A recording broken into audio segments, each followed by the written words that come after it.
Hi guys, and welcome back to my channel where I take you along for the ride of me paying off all my graduate student loans and becoming a first-time homeowner. I realized that the end of August marked the 1-year anniversary of when I bought and closed on my current home. On this channel, I don't think I've ever done an official run through of my home buying experience, of what it was like being a first-time home buyer and buying a home with already a mountain of student loan debts already stacked against me. And so in today's video, I would like to break down that experience and specifically talk about how much in 1 year did owning a home cost me. Before recording this video, I broke down the numbers to see how much everything cost me within a year. That includes mortgage, gas and electric, water and sewage, garbage and sanitation and groceries, and many other things that can pop their ugly heads when you own a home and you are responsible to pay for things. I want to start with taking you guys back to July of 2020. And at this time, my fiance and I at the time, now my wife, we were looking for a home, and I knew I had a budget of probably around $200,000. I didn't want to spend $200,000 on a home, but that was the upward limits of where I was willing to go. So we did what typical home buyers do. We go on to realtor sites and look at homes that are in our price range. We punch in some categories of things that we would want in a home, and we started to look around for houses in our area. We really weren't interested in moving out of our area, as both our families live pretty locally to us. And so we did go out and look at a couple different houses to see if it would be something we would be interested in buying. Most of the houses came at that high price point and required an extensive amount of work to get it something that is either livable or something that we would want to live in. And so for a couple weeks, we actually did keep our ear to the ground and we're looking for houses, but then we realized we forgot a key crucial step when it comes to buying a home, and that is getting pre-approved. See, we were first-time home buyers and knew nothing about buying a house. So long story short, I did get pre-approved for a loan at a relatively low interest rate, which I think is around 3.1%. Unfortunately though, it was considerably less than what I had even budgeted for and thought I could afford.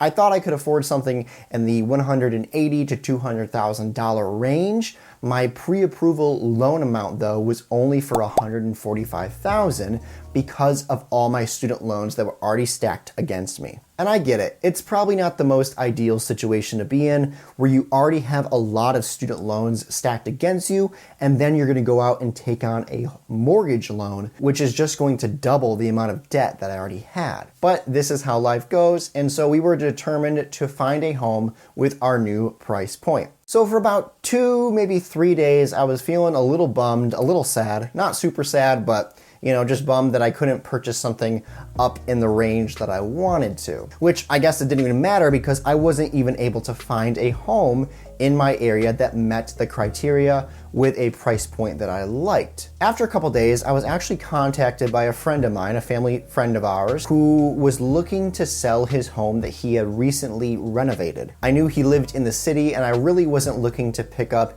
a city property. I wanted something a little bit more rural, what my wife and I were actually used to. But after a couple days of him asking us and texting us when we were gonna be coming out to look at his home, I picked up my wife and we went over to check out his home. I believe I actually said something on the way over to his house like, let's go look at a nice house that we're not gonna be able to afford. See, I knew this friend of mine, and I'm trying to figure out how to say this in an appropriate way, but let's just say he has a bigger budget than I do. He makes probably a lot more money than I do, and so I knew he probably put a lot more money into this house than I was gonna be willing to pay for. In fact, when we got to the house, one of the first things he was telling us about the house was that he bought it at a tax auction for $30,000, but then put anywhere from $200,000 to $230,000 into the renovations for this home. He wasn't just fixing this up and renovating it like you see other financial YouTubers do, where they fix it up and renovate it just enough so that they can go and rent it out to someone to get some passive income or something like that. He was renovating this property so that he could live in it for the rest of his life. So he did not cheap out on anything that he put into this home. Basically, he stripped the house down to its studs and began to rebuild from there. everything was brand new. Every wall, every ceiling, every floor, every piece of plumbing, every bit of electric work, the foundation, the roof, every bit of it was brand new. And so we were walking into a house that actually is just under, I think, 100 years old now, but it was like it was built yesterday or 1 year ago. The house is a 3-story home and each floor is completely finished. It also does have a semi-finished basement that is actually quite large. It has a section for the laundry and then it has a big old workshop section to it. One of the interesting things about this home, and like I said, he really didn't cheap out on anything. In fact, there's a couple extra little commodities in the home that he did that you don't see in many of the homes in the area that I live, such as there is an in-house surround sound system, meaning that I can go upstairs to the bathroom, connect to Bluetooth, and there is a surround sound that goes to the bathroom. There's also one that goes in the kitchen, as well as to the living room that connects to the TV and the entertainment system from there. The house was also a smart house, so every bit of heating and cooling and lights could all be controlled from his phone. The other thing to mention is all the appliances were brand new, such as the Samsung refrigerator, the dishwasher, the stovetop, the oven, and the microwave. So everything was pretty much brand new. There was a beautiful island when you kind of first walked in. You could see it with these nice hanging lights over it.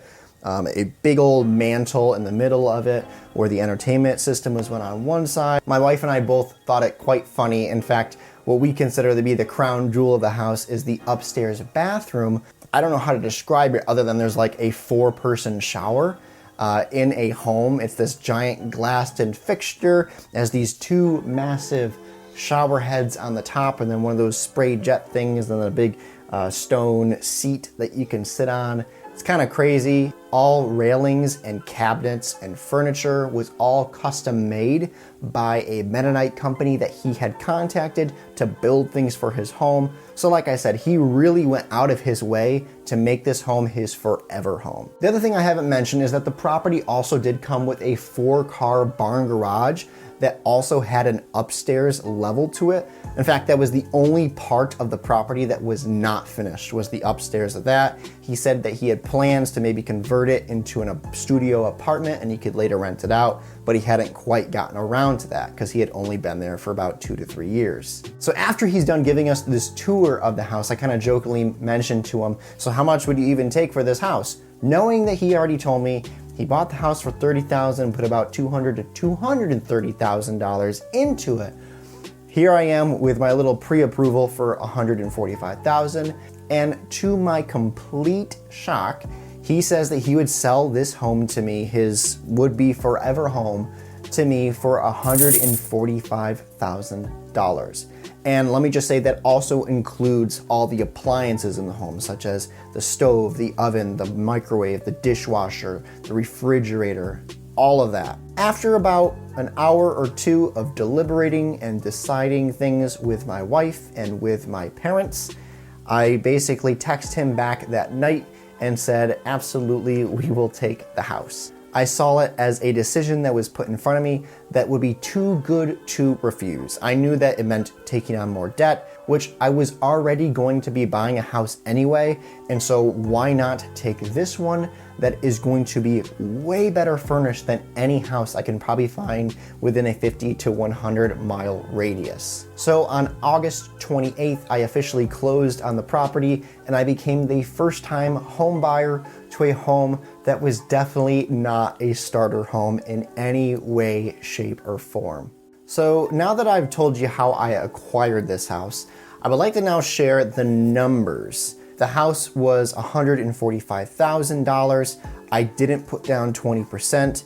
I think at the end of the day, after I put down my down payment, there was still $137,000 left on the loan. But now I would like to go over how much does this house actually cost me in a year. Now, thankfully, after that story I just shared, you could probably imagine that with this house being a brand new house, we really haven't had to make any repairs. So just right off the bat, I would say repairs to this house is at a 0 right now. But then moving on down the list, there are other things that we had to pay for in order to live and maintain and have this home. Starting off with the most obvious, which is the mortgage loan. We can't live in the house if we're not paying for it. And so the mortgage loan, I just made it simple for myself the first year. I think it actually was $998 per month. However, I just made the automatic deposit to be $1,000 on the first of every month. And so for the first 12 months, my house cost me $12,000. But then some of the other things that you kind of forget about when you close on a home and how much it's actually gonna cost you is that you just can't pay for the property itself. You have to pay for the property to be lit up and have waters. You have to be able to flush your toilets and stuff like that. And so there's the added expenses of things like gas and electric. I basically went through and looked at all my bills over the last 12 months, and I came up with a number that it was right around $1,438.41 for the entire first year that I lived at this home. Thankfully, the house has a lot of amenities to it that make it very efficient. Like I said, it's a smart house, so if I forget to turn off a light, I can do that from my phone. The lights are dimmable, so they're never really consuming as much electricity as if they just had the typical switch, which puts them on full blast. There's also the things like this house is extremely well insulated. The R value, especially up in the attic, is well above where it needs to be. So this house maintains its heating and cooling properties very, very well. The other thing is water. You have to be able to flush the toilets and run the sink in your home. And so the water price for the full year of living in it from 2020 to 2021 was $270.45. The sewer bill, because we are on the sewer here, that is a one-time yearly fee of $80. Next, there is garbage and sanitation. Now, I don't pay to have the garbage truck come each Tuesday or Thursday, whatever day it is, to pick up the garbage. It's not included in the taxes in the specific ordinance or zone that I live in my city. And so I go to the local landfill, which is literally 2 blocks down the road.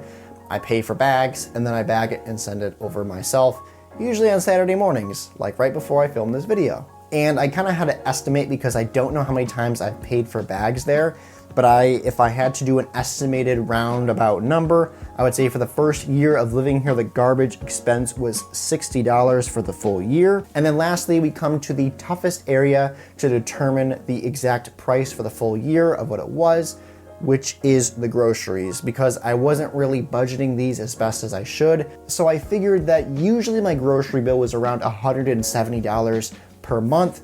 If I times that by 12, that gets me $2,040 for 2 people for 1 year of living in our home.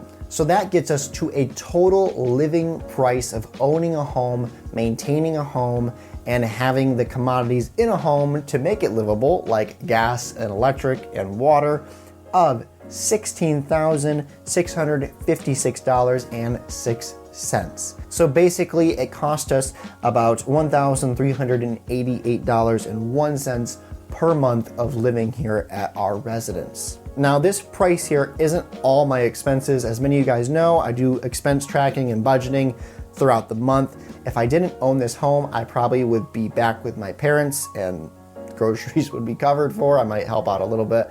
But groceries would be covered for. I wouldn't have to pay for gas and electric or water or any of those things. The next thing I want to focus on in this video are future plans for my home. In fact, ironically enough, about 10 minutes before pressing record on this video, I had someone in the comments basically mention, well, how come you don't just sell your home and then use that profit to pay off all your debts?